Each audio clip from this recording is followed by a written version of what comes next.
Got these animals on a bit of the feed right now. I had them on the grass for about 2 hours this morning. And this morning I went ahead and I took all the animals to the vet and I brought them back. Okay, so when I start this video right now, I'm actually going to say this at the very beginning so that it's more likely that more people get the information.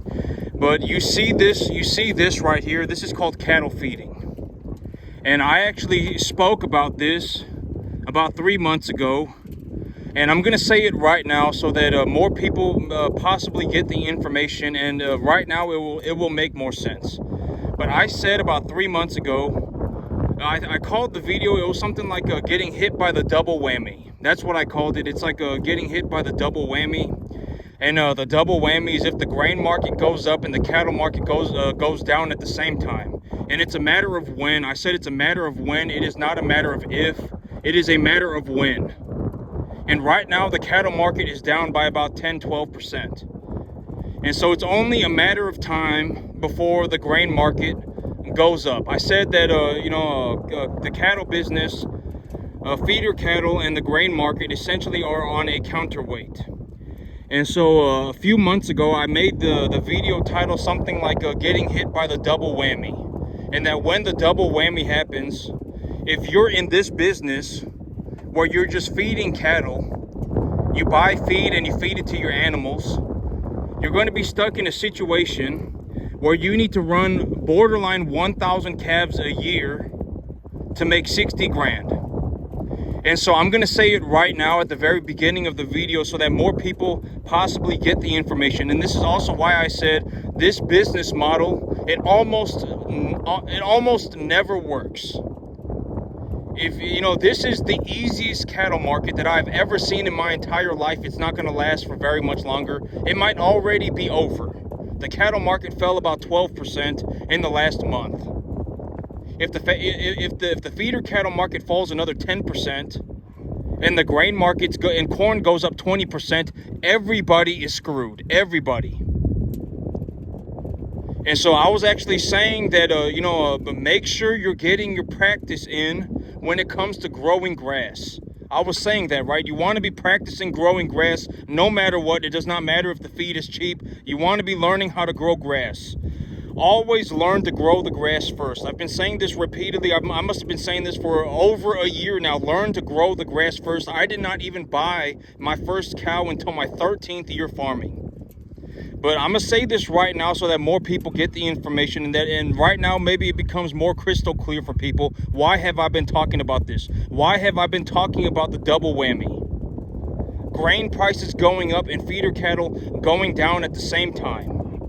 And if the grain market goes up 20% and the feeder cattle market goes down 20%, you're going to be stuck in a situation where you need to run almost 1,000 calves a year to make 60 grand. And so, and right now it's a very good example of what I was talking about. The feeder cattle market is down by about 12%. If it falls another 10% to about $2.10 or so, if it falls to about $2.10 and the price of corn goes up to about $4.80, everybody is screwed. If you're in this business, you're screwed.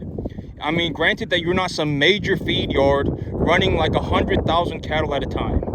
If you're running 100,000 cattle at a time and you make $50 an animal, then you're still fine. You'll still make money, right? And this is what I was saying. Like, this is the easiest cattle market that I've ever seen, and it's probably not going to last much longer. And over the last month, the feeder cattle market fell 12%. If the feeder cattle market falls another 10% and the price of corn goes up 20%, everybody is screwed. Everybody. You want to run 1,000 cattle a year to make 60 grand and go and knock yourself out? Would I do that business? No way. I run about 150, 200 calves a year, and I probably make about maybe about 80 grand, 80 grand. 60, 80 grand, conservative estimate. That's about how much I make. And I run about 150, 200 calves a year. And here's another way to think about it.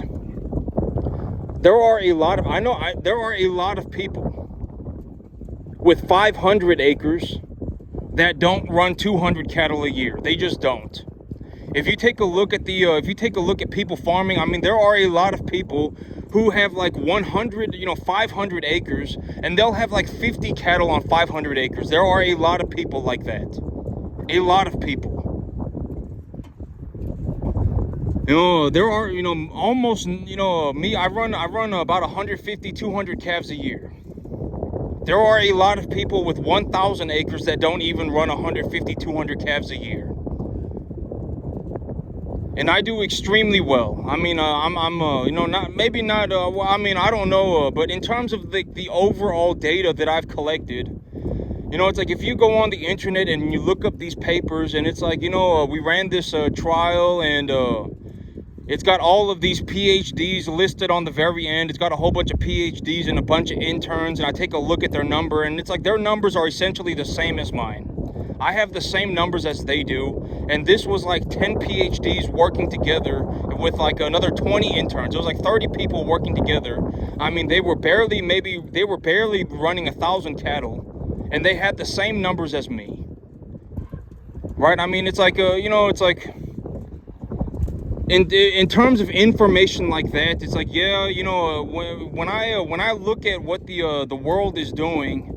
And here's another interesting way to look at it. But I've said, if you go on YouTube right now, if you want a good look at my perspective, if you want to see what I see, a way to visualize my perspective is if you go, I already said that YouTube is kind of like a microcosm of a universe in itself.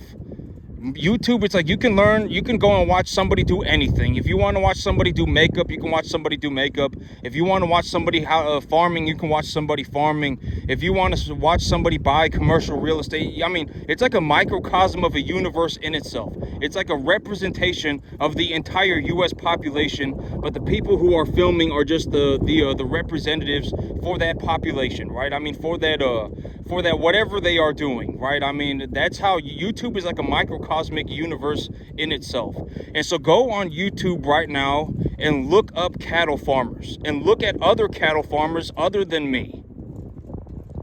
See how well are they doing? See if you find anybody that gets even to the 10% mark of what I do. See if you can find a single person that even gets to the 10% mark. And it does not matter how you gauge it. If you want to gauge it by money, see if you can find somebody who is making $1,500 a month farming. Just that. It does not matter how many acres they have. If they make $1,500 a month farming, they are making 10% of the money that I am. So go on YouTube right now and just look through a bunch of cattle farmers and see if you find anybody that is even doing 10% of what I'm doing. Anybody. And if you want to gauge it by money, you can gauge it by money. See if you can find anybody that is making $1,500 a month farming. A single person. That's 10% of what I do. I have personally not seen anybody, and I farm 10.5 acres. I run about 150 to 200 calves a year on 10.5 acres. There are a lot of people that don't even run 150, 200 calves on 1,000 acres. They just don't do it. And so that's another way to see it. But I was talking about this I talked about this all the time. You're gonna have to learn how to grow grass. And when it comes to when you look at me, and I've talked about this, and I'm gonna say it again. But me, the big reason why I make such a boatload of money in the cattle business is because I may be one of the best people on the entire planet when it comes to growing grass. I might be one of the best on the entire planet. When it comes to running cattle, I might be 1 in a million. Right? I might be 1 in a million, but when it comes to growing grass, I might be 1 in 100 million. I might be one of the best grass growers on the entire planet. When I grow grass, I can feed 5 calves, 6 calves an acre, and I will still have grass up to my shins. If the calves are about 500 pounds, I can feed 6 to 10 calves per acre. You're going to see what I'm talking about here in a month when I start growing grass again. Here within the next month, I will start growing grass again. And when I grow grass, I am able to feed 6, 7, 8, 9, 10 calves an acre, no problem. Zero problems. I mean, they will legitimately still be putting on 75, 90 pounds a month. And so when it comes to the cattle business, I make a boatload of money because I am very good at growing grass. And I've talked about this all the time, right? When I grow grass, the big idea is that the cattle will harvest it for me. I don't have any equipment. You don't want to be in a situation where you have a whole bunch of equipment. I've talked about this. The golden rule with equipment is that equipment always breaks. Something will, you will always have to fix it. And almost always, all equipment will depreciate in value. They will go down in value. You don't want to surround yourself with assets that are going down in value. I've talked about this like 80,000 times, right? You don't want to be in a situation where you surrounded yourself with assets that are always going down in value. Because if they're always going down in value, guess what? You're going to have to get money and then make that value whole again. You're going to have to fix it. You're going to have to repair it. You're going to have to maintain it, etc., etc. All the time. You essentially, like me, it's like buying a truck. Why do I prefer to buy cattle? Why do I prefer to buy cattle feed? Why do I prefer to buy real estate before I go and buy something like a truck? Because if I buy a truck, it will go down in value all the time. The moment I drive it off the lot, it has gone down in value. When I need to give it an oil change, I need to put money into it. When I need to change the tires, I need to put money into it. I need to pay car insurance for it. I need to put money into it. All the time. That's equipment. But these cattle, it's like if I have these cattle and I grow grass and I put these cattle on the grass, I am making a net positive return. The cattle are going up in value all the time. All the time, right? I mean, granted that I do my part. And I've always said, don't make mediocrity your goal. You don't want to be in a situation where you have convinced yourself that you should be in a life and death battle over mediocrity. When you listen to me talk about growing grass, your big idea should be to get to the point where I'm at and then do better. You should not be looking to do worse than me. You know, like if you convince yourself that, he can run 10 calves an acre.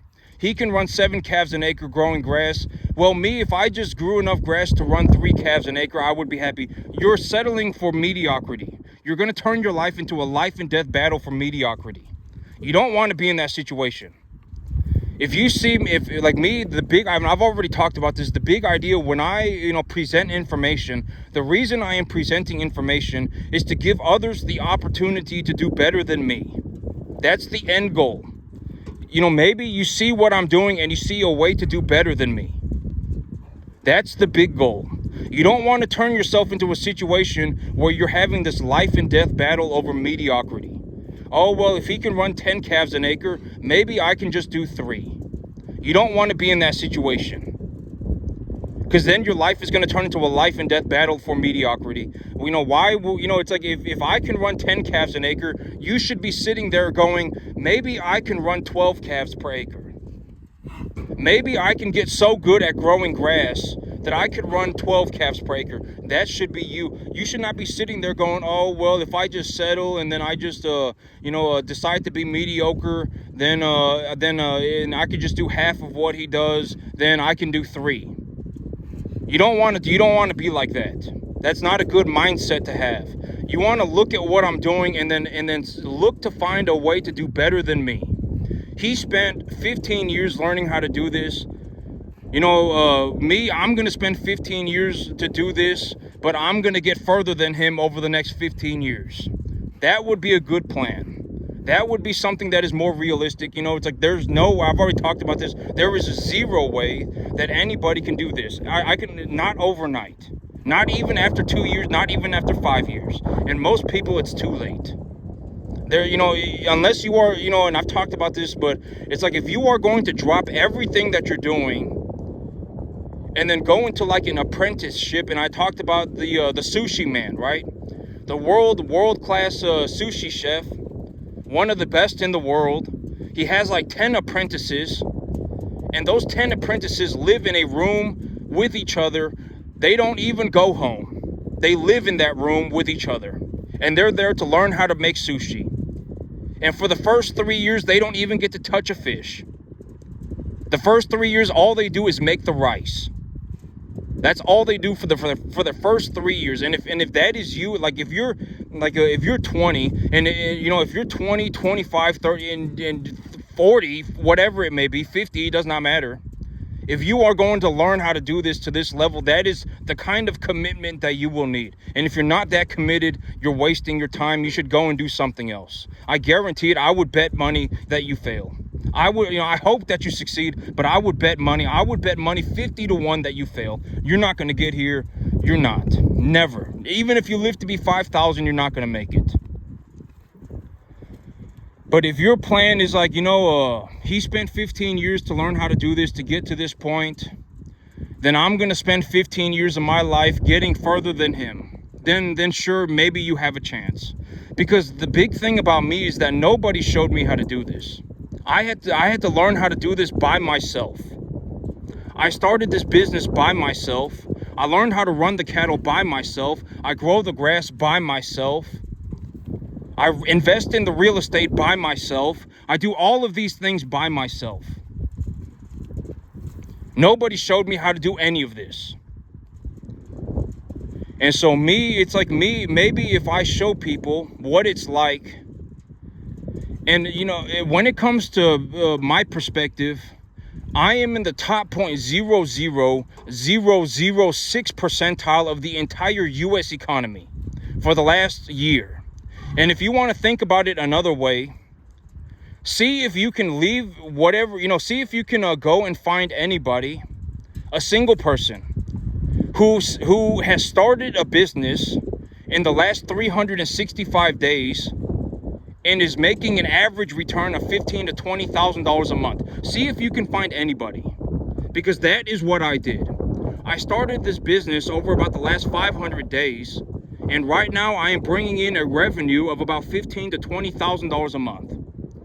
Within the next 6 months, my income will go up by 250%. You can write it down on a piece of paper. I've already given you my plan. I've already told you exactly how I'm going to do it. Write it down on a piece of paper, stick it on the corner of your table, and see what's going on with me in 6 months. I've already said exactly how I'm going to do it. I've already laid out my plans. I've already got the property under option. Right now, I'm well on my way. Things are going good so far, right? And I've already said that that's the whole reason why I opened an option contract on the property instead of just buying it outright. Because now it gives me a 6-month window of opportunity to get everything rolling. And once everything is rolling, I can just essentially leverage for more cattle. And if I leverage for more cattle and I have no debt on my current cattle, then I could liquidate my current cattle to just pay for all of my debt for my new cattle. And if I take a loan equivalent to the animals that I have, and I buy animals that are 2.5 times smaller, I buy animals that are 200, and the average weight of my herd is 500, and they are roughly the same quality animal, number 1 to 1.5 type medium large frame, then if I have 40 animals, the appraisal value for those 40 animals will essentially be equivalent to about 60 to 70 calves that are 200 pounds. If I have a bunch of 500-pound calves, the appraisal value will be about equal to about about 60, 70, 200-pound calves. And so essentially, if I, I'm doing very well right now. I'm doing better than I expected. I'm actually doing better than I expected. Way better than I expected, maybe even by about 50%. Maybe even a little bit more. Maybe about 50%. I'm doing about 50% better than I expected. And so essentially the big idea is to get my balance sheet put in a place where I owe no money for my cattle. I still have 40 cattle. The 40 cattle that I have are essentially 500 pounds, number 1 to 1.5 type medium large frame, body conditioning score 6, and I have no debt on them. And when I have no debt on them and I have these cattle, I can go and take a loan for the value of the animals that I appraised them at. And if I do that, and instead of purchasing 500-pound animals, I purchase 200-pound animals, I can essentially increase the size of my herd by about 250% without really taking any risk at all. And the animals that I have, I can just take them over to my new field. And when I do that, my income will go up by 250% within about 1 month. That's the big idea. Right, I've said that, and if you go back on my videos and you look at my plan, the plan is the exact same. I did not change one detail on the plan. You can write it down on a piece of paper, and every time I talk about my business plan, you can open it up and take a look at it, and you're going to see that I did not change one word on the plan. Not one word. As I go, if I see that I need to, maybe the plan at the very beginning was to feed 2 buckets of distiller grains and 1 bucket of corn, but I figured that it's actually better to feed 1.5 buckets instead of 2 buckets, then that's fine. That's not, I can make those small, minute, detailed changes as I go, but the overall plan does not change. Right, and that's also why I bought such a massive amount of feed at one go. Why? Because now I get a wholesale price on it, and I have a plan for the feed. And so far, things are going better than I expected. And and if my plan is going to be the plan. You can write it down on a piece of paper, stick it on the corner of your table. And you're gonna find that in 6 months, I've always said that there are things that you can plan for, right? There are things that you can plan for, and I would highly suggest that you plan what you can, right? There are things that you can't plan for, and like if the feeder cattle market goes down, then there's nothing you can do about that. You cannot just wake up tomorrow and wave a wand in the air and have the feeder cattle market go up. It's not gonna happen, right? And so, if the feeder cattle market goes down, there's nothing that you can really do about that. But but I've already said that the big way that I solved this problem, and actually I'll talk about this right now. If you have a situation where, like let's say me, right? Let's say something happened. And I need to, let me think about this for a second.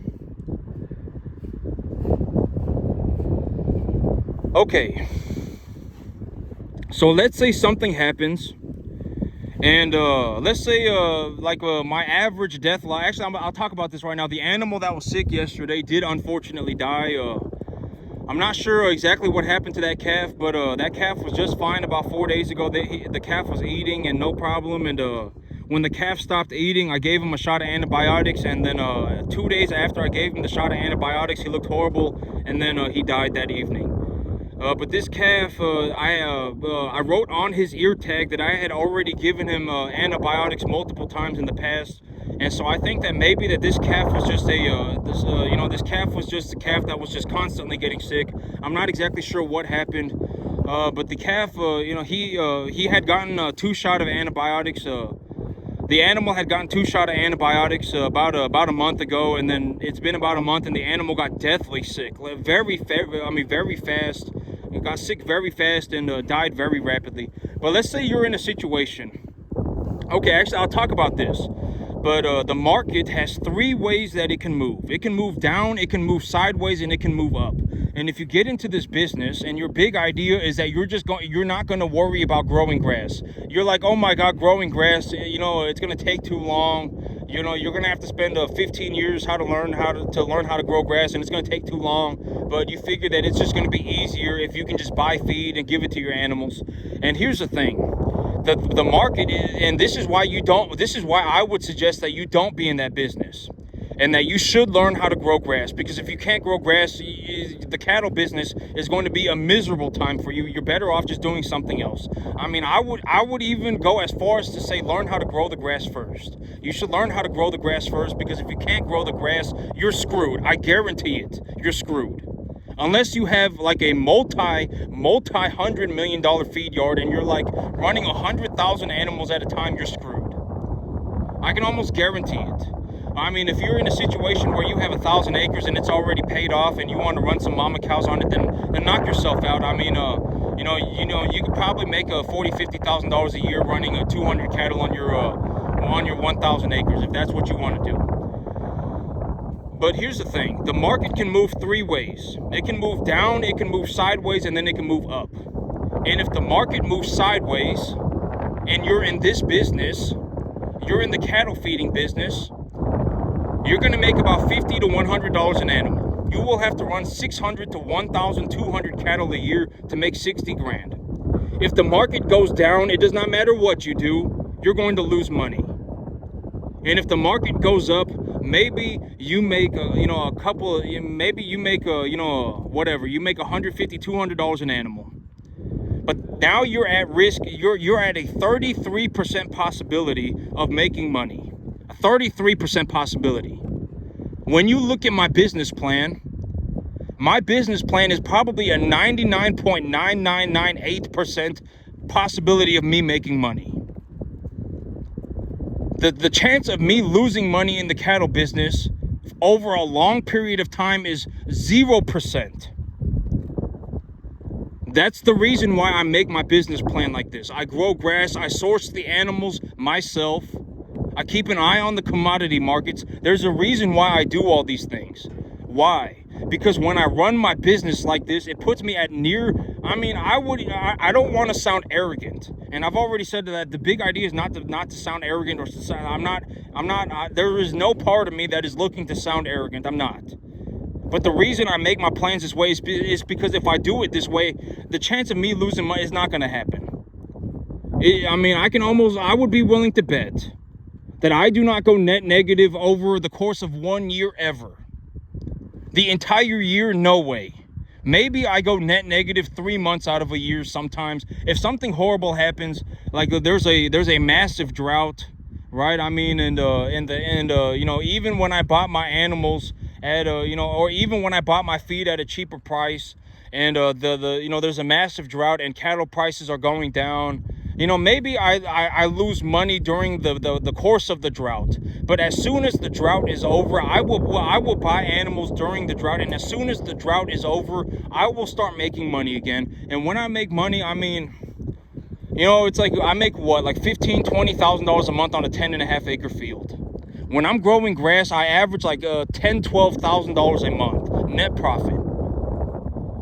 And so, it's like if I lose money for 3 months out of a year, 1 out of every 5 years, that's not losing money. That's just the reality of the situation. There are things that are out of my control. If there's a massive drought, there's nothing that I can really do about it. And if there's a massive drought, chances are the price of cattle are going to go down and the price of feed is going to go up at the same time. The double whammy, right? And so, if I lose money 3 months out of 3 months in 1 year every 5 years, it doesn't matter. I'm telling you, it does not matter. Over the long average, I net positive such a massive amount of money that it does not matter. And it's like I probably net positive like 400 grand over the last 2 years. I probably net profit like 350,000. Not net profit, but I probably grossed a profit of 350,000. And my net losses were like 30 grand. That's what it looks like. And it's like, I lost 10% of my money. I don't care. Right? I don't, and I've talked about this, but when it comes to losing money in the cattle business, the only way to really lose money in the cattle business, if you're actually taking care of your animals, there are a lot of ways to lose money in the cattle business, but from what I have seen, the biggest way that you can lose money is if you have animals die. That's the biggest way. If an animal dies, there is no coming back from that. And so, that's the biggest way to lose money. And when it comes to losing money in the cattle business, the money is, for me personally, the money itself is negligible. Because I make so much money in the cattle business that losing 30 grand is worthless to me. 30 grand, I will make 30 grand back in 1.5 months. I don't care about 30 grand. Right? But if I'm in a situation where it's like, something went wrong with the calves and I had 40 calves die, then I'm more affected by having 40 calves die than I am by losing 30 grand. I don't care about 30 grand. I'll make 30 grand in 6 weeks. I don't care about 30 grand. Right? 30 grand is a worthless amount of money. You know, next week I'll make 6 grand. The week after that I'll make 4 grand. The week after that I'll make 6 grand. That's in the next 3 weeks. That's 16 grand. I made 16 grand in 3 weeks. I don't care about 30 grand. Right? I don't. And so, you know, but to me, when it comes to losing money in the cattle business, the only real way to lose money in the cattle business for me is to have an animal die. But if you're in the cattle feeding business, like if this is your business model, your business model, your big idea is that you're just going to put cattle on feed, you're in for the time of your life. Things are about to get very hard. I can almost guarantee it. The corn market is probably going to start going up. I would anticipate that, you know, and I've already talked about this probably for 6 months, but I think that the price of corn is so low that it's not going to go much lower for like the next 10 years. I don't think it's going to go much lower at all, maybe for the next 10 years. Like that's how low the price of corn is right now. I don't think it's going to go much lower at all, if any. You know, maybe it moves up and down 10%, but it's not going to go down much anymore at all, probably for 10 or plus years. That's how low the price of corn is right now. And if the price of corn goes up and the price of cattle go down, if the price of cattle come down another 10% and the price of corn goes up 20%, everybody doing this business is screwed. Everybody. Nobody will want to touch the business with a 50,000 foot pole anymore. All of the money has evaporated. Congratulations, now you're screwed. You know, and I was talking about this and I was saying you should be practicing growing grass all the time. You should be getting as many reps as you can. Learn how to grow grass. Learn how to grow grass. Learn how to grow grass. For the love of God, learn how to grow grass. Right? I've been saying this all the time, and you're going to see what I mean here in the next, probably starting right now. The cattle market is already down 12%. I think that the corn market is probably going to go up over the next 6 months. And if the cattle market drops another 10% and the corn market goes up 20%, everybody is screwed. Everybody. Except for, I mean, unless you are running like 100,000 cattle on a feed yard. If that is you, then maybe you can still make $50 an animal. But if you want to be in the business and make $50 an animal, I would not touch that business with a 50,000 foot pole. I run about 200 calves a year. I run about 150 calves a year, and I make about 60, 70, 80 grand. And so, yep, that's it for me today, YouTube. Y'all have a good one.